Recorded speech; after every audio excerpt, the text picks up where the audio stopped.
नमस्कार, आपण पाहत आहात बीपीएल न्यूज। कुमारी अनुष्का पटोळेला न्याय मिळवून देण्यासाठी लहुजी साळवे बहुजन क्रांती सेना लातूर टाका या गावी दाखल। टाका या गावातील तालुका औसा जिल्हा लातूर येथील कुमारी अनुष्का पटोळे ही लातूर येथील नवोदय विद्यालयात शिक्षण घेत असताना तिचा संशयास्पद मृत्यू झाला होता।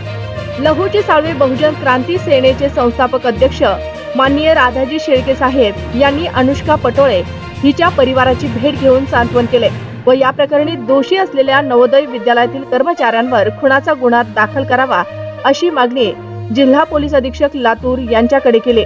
अन्यथा लहुजी साळवे बहुजन क्रांती सेनेच्या वतीने राज्यभर तीव्र आंदोलन करण्यात येईल असा इशारा लहुजी साळवे बहुजन क्रांती सेनेचे संस्थापक अध्यक्ष माननीय राधाजी शेळके साहेब यांनी यावेळी दिला व तसेच उपस्थित बन्सीलाल भंडारे, शिवबाज शेळके, प्राध्यापक अंकुश कांबळे, दिलीप सावळे, दिगंबर आगलावे, गणेश घोडे, राजेश काळे आदींचा समावेश होता।